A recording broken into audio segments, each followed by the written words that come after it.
আসসালামু আলাইকুম সম্মানিত ভিউয়ার্স। তো আমি আপনাদের দেখাচ্ছি কীভাবে আপনারা আপনাদের ফেসবুক প্রোফাইলে আপনাদের থাম্বনেল কীভাবে সেট আপ করবেন। সেই ফেসবুক যে সফটওয়্যারটা আছে এখানে কিন্তু গেলে আপনি সেট আপ করতে পারবেন না, অথবা ক্রিয়েটর স্টুডিও গেলেও কিন্তু আপনি সেট আপ করতে পারবেন না। আপনাকে সেট আপ করতে হবে আপনার যে ক্রোমি যে ব্রাউজারটা সেটার মধ্যে চলে যাবেন। তো আমি এটার মধ্যে চলে যাচ্ছি।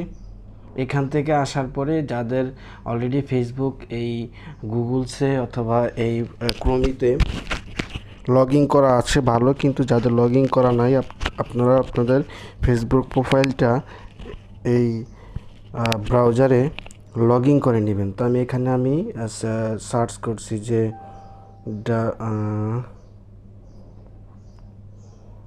www.facebook.com। দেখেন আমি এটা লেখার পরে এখানে আমি চলে যাচ্ছি, একটু ওয়েট ইন করে নিলাম। তো লগ ইন করার পরে আপনাদের ফেসবুকের লগ ইন করার পরে এটা কিন্তু আপনারা ডেস্কটপ মোড করে দিবেন। যে এখানে থ্রি ডটে ক্লিক করে এখানে দেখেন ডেস্কটপ মোড আছে, এই ডেস্কটপ মোড করে দিবেন। তো অলরেডি আমার ডেস্কটপ মোড সাইট করা আছে।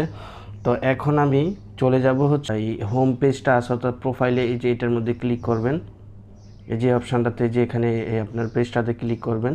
তো ক্লিক করার পরে আবার এই যে দেখেন এখানে যে আপনার মূল প্রোফাইলটা আছে এটার মধ্যে পেজটাতে ক্লিক করবেন।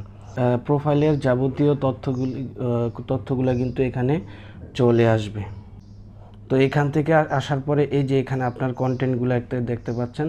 তো এখান থেকে আপনি কোন কন্টেন্টটাতে আপনি চাইছেন থাম্বনেল ব্যবহার করার জন্য। তো যেহেতু আমি চাচ্ছি এই কন্টেন্টটা ধরে আমি থাম্বনেল সেট আপ করবো, তো সেক্ষেত্রে আমাকে এখানে দেখেন যে এখানে থ্রি ডট নামে যে অপশানটা আছে এটার মধ্যে ক্লিক করবেন। তো আমি এটার মধ্যে ক্লিক করে দিচ্ছি। ক্লিক করার পরে এখানে দেখেন ইডেট পোস্ট নামে যে অপশানটা আছে, এই যে দেখেন ইডেট পোস্ট নামে যে অপশানটা আছে এটার মধ্যে ক্লিক করবেন। তো আমি ইডেট পোস্টে ক্লিক করে দিচ্ছি।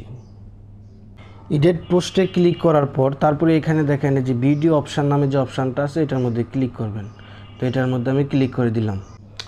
এটার মধ্যে ক্লিক করার পরে এরকম একটা অপশান চলে আসবে আপনার সামনে। তো এখন যে কাজটা করবেন এখানে দেখেন এই যে চেঞ্জ থাম্বনেল যে অপশানটা আছে এটার মধ্যে ক্লিক করবেন। তো আমি এটার মধ্যে ক্লিক করার পরে এখানে দেখেন আপনার আপলোড ইমেজ আছে, এই অপশানটাতে ক্লিক করে দেবেন। এখান থেকে আপনি choose suggest upload image choose from video, এখানে চুজ ফ্রম ভিডিও যে অপশানটা আছে যে এটার মধ্যে হচ্ছে আপনি ক্লিক করলে আপনার যে ভিডিওটা আছে ভিডিও থেকে অলরেডি আপনার ফেসবুক থেকে অলরেডি 3-4টা অর্থাৎ 10টা থাম্বনেল আপনাকে দেখাবে, সেটার থেকে যে কোনো একটা আপনি সেট আপ করে নিতে পারেন। তা আমি আমার থাম্বনেল আমার মোবাইলে করা আছে, সেটা আমি এখন আপলোড করব, সেই জন্য আমাকে আপলোড ইমেজ যে অপশানটা সেটার মধ্যে ক্লিক করব। তো ক্লিক করার পরে তারপরে দেখেন এই যে আপলোড ইমেজ যে অপশানটা আছে এটার মধ্যে ক্লিক করব। তো আমি এটা ক্লিক করে দিলাম। তো ক্লিক করার পরে এখান থেকে আমি যেটা আমি বানিয়ে রাখছি এই যে এই থাম্বনেলটা আমি দেখেন বানিয়ে রাখছি, এটা আমি ক্লিক করে দিলাম। তারপর এখানে দেখেন এই যে সেভ নামে যে অপশানটা আছে এটার মধ্যে ক্লিক করে দিবেন। আমি ক্লিক করে দিলাম। ক্লিক করার পরে এখানে দেখেন আবার সেভ নামে যে অপশানটা আছে এটার মধ্যে আবার ক্লিক করে দিবেন। আবার ক্লিক করে দিলাম। দেখেন এই যে এই আমার যে কন্টেন্টটা আছে যে 2টা ক্লিকের মাধ্যমে কীভাবে সরকারি জবের অ্যাপ্লাই করা যায়, অর্থাৎ টেলিটকের আন্ডারে যেই সরকারি জবের যে সার্কুলারগুলো হয় কীভাবে আপনারা 2টা ক্লিকের মধ্যে আবেদন করবেন সেটা এখানে আমি এই থাম্বনেলটা এখানে সেট আপ করে দিলাম। তো এইভাবে আপনারা আপনাদের কন্টেন্টের ফেসবুক প্রোফাইলে কন্টেন্টের উপর এভাবে আপনারা থাম্বনেল সেট আপ করতে পারেন। ধন্যবাদ সবাইকে। ভিডিওটি ভালো লাগলে অবশ্যই একটা লাইক কমেন্টস করে যাবেন।